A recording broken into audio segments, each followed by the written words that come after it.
welcome to Kansas Ag Reports. I'm Ken Rogers.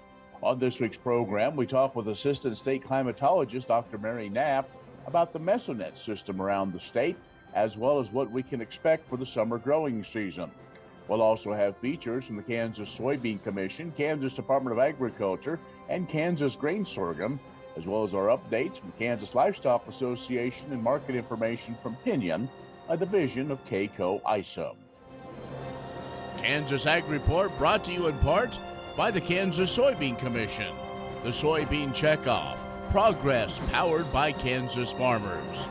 Kansas Farm Bureau, a grassroots ag organization representing the state's farm and ranch families since 1919, KFB.org.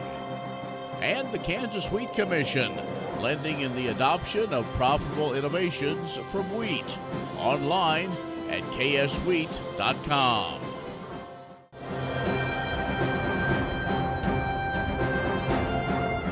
In agricultural news from agview.net, with the hot land market right now, it's extremely important for those who want to sell a farm to be sure that they expose it to the whole marketplace, use some sort of competitive bidding process so that potential buyers can establish the high bid. Knowing the local land market, critical to deciding what competitive bidding process to use. Determining factors when looking at the local land market include the type and quality of land for sale, customs of local land buyers, and expectations of the seller. The sales process that works in one area may not in another, so it's essential to know the market and land. One traditional method for competitive bidding is the public outcry auction, which is a common way to sell farmland in the heart of the Corn Belt. Now, today, it's beneficial to do a simulcast auction, which broadcasts to the live auction and online viewers and registered online bidders who can place bids electronically right along with the in-person crowd. Bids from both online and in-person bidders are posted on a screen for all to see. That makes the process fully transparent. The advantage of having online bidding along with live auction is what gives the opportunity for interested buyers who cannot attend the live auction. It also fosters competitive bidding in that whole process. Other competitive bidding sales methods include online timed auction, like those you see on eBay. Written bid sales are common ways in some regions to foster a competition among potential buyers. And there are variation of bid sales that can be utilized depending on the market and the land that's being sold. An additional benefit to the seller using a competitive bidding process to sell their land is that they control most of the terms, as these have been set and advertised to the public from the start. Now, in the current land market, where there are more buyers than sellers of farmland, it's wise to consider some form of competitive bidding to market and sell farms. That, according to Randy Dickhut with Farmers National Company. It's important, he says, to have a trusted advisor and broker who can offer the full complement of sales tools tailored to the land and the market in order to get the best price for the seller. Well, in 2020, the federal government provided assistance to farm operations that experienced losses because of COVID-19. The aid came in the form of loans for the Paycheck Protection Program and payments from a couple of iterations of the Coronavirus Food Assistance Program, CFAP 1 and CFAP 2. PPP was administered by the U.S. Small Business Administration. It provided loans to small businesses to help them keep their workers employed during the pandemic. CFAP was administered by the USDA Farm Service Agency. It provides assistance to agricultural producers whose operations were directly affected by the pandemic. The PPP loan amount each farm business could receive depended on their income and employment costs, while CFAP payments based on commodity prices, previous sales, acres, and or inventory. USDA Economic Research Service researchers compared the total amount of PPP loans plus CFAP payments received in each state in 2020 to its 2019 value of production. Now, the estimates of last year's value of production not yet available, but California received the most aid, $3.1 billion in PPP and CFAP. Iowa was second at $2.4 billion. More news at agview.net. Stay with us. Kansas Ag Report brought to you in part by Kansas Grain Sorghum, growers working together. Learn more at ksgrainsorghum.org. Grass and Grain, online or in the mail, keeping Kansas farmers informed for over 60 years. grassandgrain.com.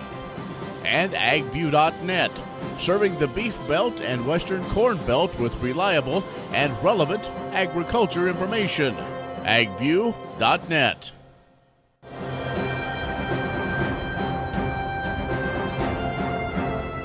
And joining us is Mary Knapp, who is the state assistant climatologist. Mary, thanks for joining us. Thanks, Ken. Thanks for having me. Well, it seems like as we're in the middle of May, we'd be talking about a very warm spring, but that hasn't quite happened. So we'll talk more about maybe what to expect this winter and maybe moving on from there. But in this first segment, I want to talk about something that continues to be a very valuable tool, not only for farmers and ranchers, but really all Kansans. And this is the Mesonet and the project that is giving very solid weather data to really anybody that needs it or wants it. Right. What we have is, as you noted, the Mesonet. Mesonet is a network of automated weather monitoring stations. The roots of our Mesonet actually go back to the 1980s, 85, 86, where stations were set up at the research and experiment fields across the state. Technology was not as advanced at that time. We could store on our data logger less than what you could store on your phone in current times, but we do have hourly and daily data for a wide range of parameters going back to that time frame. The value, as you noted, has continued to grow on that. So we started expanding in the late 1990s and into 2000, and now we're up to 74 stations. In that time, we've changed configuration a little bit. Back in the earlier day, like I said, we just had hourly and daily data, and we only had a limited number of parameters that we were measuring. As computing technology expanded, we expanded what we were monitoring. And so in addition to temperature, wind speed, wind direction, solar radiation, and soil temperature, we've added the soil moisture data to help keep a handle on that underground component of the climate. And we also added barometric pressure. So those are, and the third component is we went to 30-foot towers so that we could have both the near surface measurements and slightly higher measurements. And that's been particularly useful in checking out things like inversion, which is critical when you're looking at spraying. Well, Mary, if folks want to learn more, maybe see the Mesonet location closest to them, how can they get access to that? The easiest way is going to our website, and that is mesonet.ksu.edu. You can access it from your home computer. You can also access it from your smartphone, either Apple or Android. And one thing that we did when we designed the website is that we made it mobile friendly. So it's not an app, but you can put an icon on your desk, on your phone's main page and access it directly. One of the advantages of having it as a mobile friendly website is that if they upgrade your phone's operating system, you don't lose the functionality of the website. It's still there. Very good.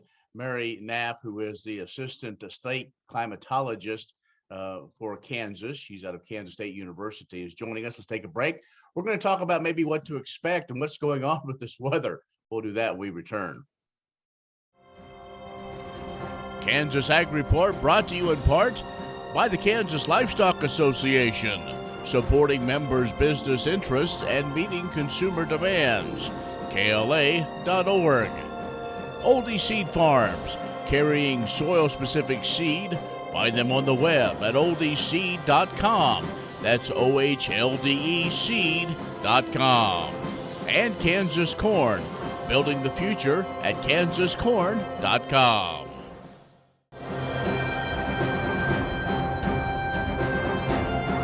And Dr. Mary Knapp is joining us. She is the assistant state climatologist for Kansas. And Mary, it's been a very interesting winter where maybe we didn't see the extreme bitter temperatures and big snowfalls that some had predicted. But the spring, it seems like it's taken a while to kind of get things going on a consistent basis. So I guess the first thing is what's going on, and what can we expect, and what about all this talk about climate? Has Kansas changed a lot? Well, Kansas has changed a little bit, but it's kind of hard to pull out the details on that because we have such a variable climate. When you look at the extremes that we've seen this spring, you look into our historical records and you say, well, okay, they're extreme, but they're not unprecedented. We've had them in the past. One thing that we've noted, as you said, is that the springtime has been pretty elongated, if you will, and we haven't been able to really shake our winter, as witnessed by the snow that we had in April. And again, that's not our latest snow, but it is certainly not something you see every year. Soil temperatures have stayed fairly moderate over the time, but they haven't warmed up as quickly as we would expect in the springtime. One of those factors has been we've seen some rainfall in the recent days, maybe not quite as much as we normally would see, but we do see a favorable pattern, particularly in the Northwest, where the rains have been very timely and in very beneficial amounts. In contrast, the Southeast looks, if you just look at the numbers, like it's doing pretty well. It's close to normal, maybe slightly above normal. But when you dig into it, you find that most of that was due to a heavy rain event in March with very little rain in April. And you're going, well, the distribution hasn't really been as favorable as we would like. At the moment, as we're speaking, we are seeing some rain out in the western parts of the state. Some places of west central Kansas have seen over an inch in the last 24 hours. So again, very beneficial for the winter wheat. Get it in there at the time when we're moving into our critical growth period. I think probably the biggest question on folks' mind is what can we expect this summer when we're right in the middle of the prime growing season, when the corn is pollinating and soybeans are starting to bloom? What possibly could we expect? Well, unfortunately, the current 3-month outlook, which is for May, June, and July, is favoring warmer and drier than normal across the state. And that, of course, is not what we would hope to see at the critical time period. Rains that we've had in April and May can quickly fade if we move to warmer, windy weather, which we typically get in the summer. And if it's even warmer than usual, that's going to be a challenge. It is worth noting that the Climate Prediction Center, which makes those outlooks, updates that on the third Thursday of every month. So next Thursday, they will release a new update for the rest of the summer season. And it's worth going to that site, checking it out, and seeing if maybe a slightly more favorable outlook is materialized. All right, Mary. Well, wish we could talk weather probably the whole time, but we've got to keep moving. So we sure appreciate the update. And again, encourage folks to check out the Mesonet to get a good idea of not only what's happening in your area, but maybe other parts of the state as well. So Dr. Mary Knapp, who is assistant climatologist for the state of Kansas, located at Kansas State University, has joined us. Stay with us. More in a moment. Next time you see a beautiful field of corn, reach out and thank the farmers who work tirelessly to raise corn for livestock feed, renewable fuels, and exports to feed a growing world population. The farmers on the Kansas Corn Commission work for Kansas Corn with grower-funded checkoff dollars that support foreign and domestic market development, research, promotion, and education to expand opportunities for Kansas farmers. To learn more, visit kscorn.com.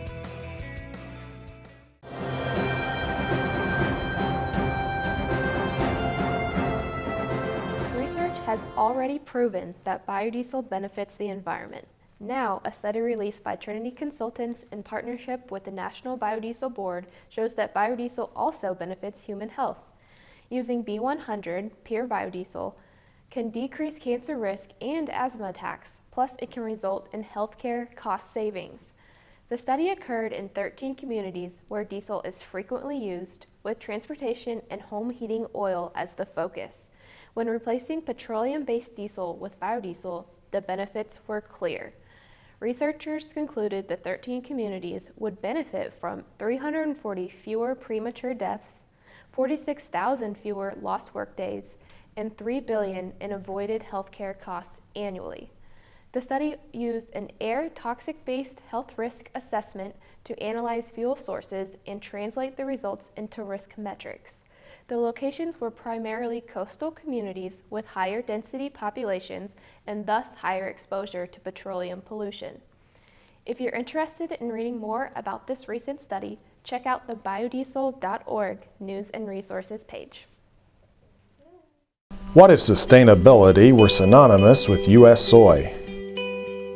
If energy efficiency, water quality, and soil health help define U.S. soy's value, that future is here, the time is now. To meet end-user demands, the Soybean Checkoff is committing to sustainability that's achievable, worthwhile, and enduring. A message from the Kansas Soybean Commission, the Soybean Checkoff, progress powered by Kansas farmers. The KCoe Feed and Fertilizer Laboratory tests samples for the dairy and feed and the pesticide and fertilizer programs, providing test results in a timely manner to safeguard animal and plant health. We routinely examine animal feeds for drugs and antibiotics, including medicated feeds, to ensure they contain a level of medication that matches the product label. We also test for cross-contamination by feed additives or medications. We test livestock and pet foods for threats like aflatoxin, which can be life-threatening if consumed by animals. This lab also conducts testing to verify labeling claims of feed and fertilizer products, like testing for nitrogen, potash, phosphorus, and sulfur. The Feed and Fertilizer Lab is critical to protecting animal and plant health, as well as providing economic protection for consumers.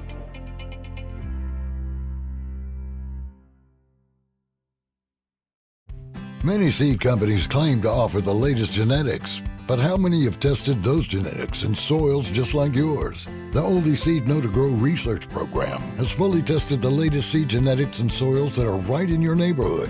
The Oldies Seed Know to Grow program can recommend the best performing hybrids from technologies like Enlist, Extend, and LibertyLink that will optimize the yield and profit of every acre on your farm. Contact Oldies Seed today. We caught up with Sorghum Commissioner Mike Rosebrook, who farms sorghum near Salina in Lincoln County. I guess I've always been involved in farming, grew up on the farm, something that I've always wanted to do. We farm about 6,000 acres of cropland and run a cow-calf operation that runs about 700 pairs. We're a 100% no-till operation, so about half wheat, about a quarter soybeans and a quarter sorghum. Fits really well into our rotation, being able to plant milo back into the wheat stubble. We also get a lot of grazing out of our milo stalks. With our cow-calf operation, that's a pretty vital thing to be able to turn them out and graze them in the fall.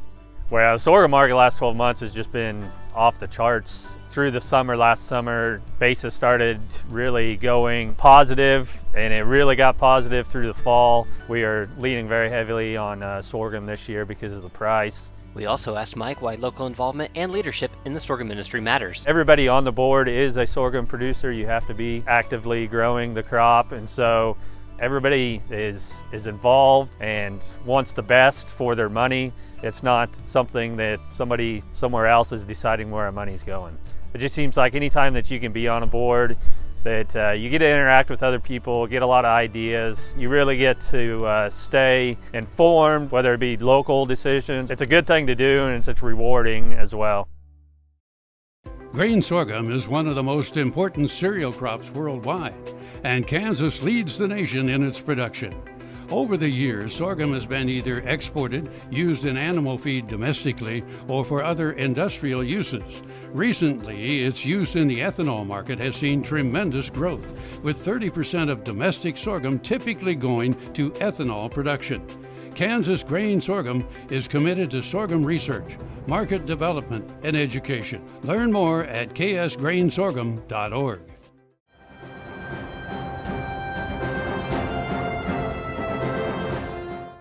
Governor Laura Kelly has recognized the contributions ranchers and feeders make to the state's economy by declaring May as Beef Month in Kansas. The proclamation signing took place at Perry Ranch, owned by Phil and Rhonda Perry near Oskaloosa. Throughout the month, the Kansas Livestock Association and the Kansas Beef Council are making Kansas residents aware of the hard work producers put in each day to provide high-quality beef to consumers within the state and around the world. As part of these efforts, members of KLA are taking over the association's Facebook page on various days throughout May to give a glimpse into life on a cow-calf ranch and stocker operation, in a feed yard, and at a livestock auction market. KLA and Kansas Beef Council staff also will be distributing information about the positive impacts the Kansas beef industry has on the environment, local communities, and the state's overall economy.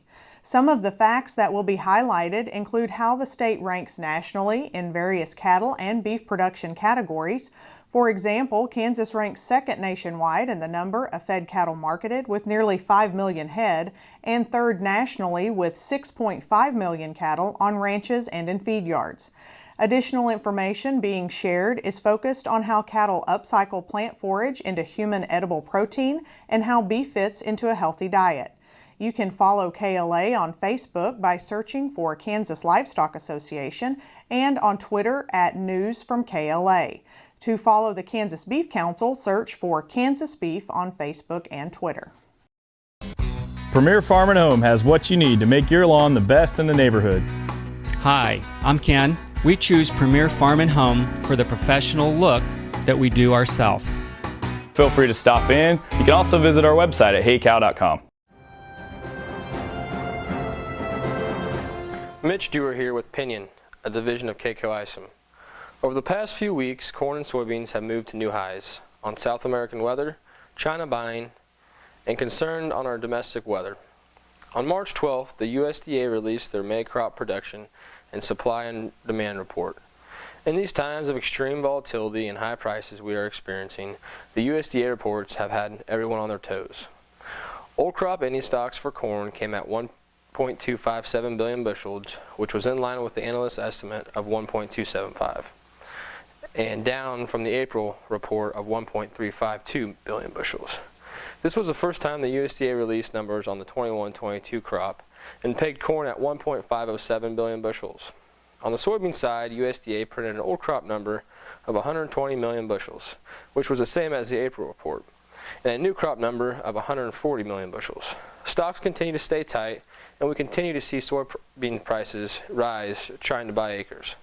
The wheat numbers were right in line with all of the analyst estimates, but we continue to see wheat make its way into the feed channel and will start to tighten supplies. In the livestock sector, both the live and feeder cattle futures found a bottom and have bounced back. Feeders continue to watch corn closely, and the live cash cattle market continues to struggle as well. If you would like to talk about your grain and livestock marketing plan, give us a call at 888-452-8751. I'm Mitch Dewar with Pinion, a division of KCoe Isom. Well, that's our show. Be social with us at KansasAgReport.net or our other social media channels. Safety first, safety always, because we want you to be with us next time on the Kansas Ag Report. I'm Ken Rogers. Have a great week.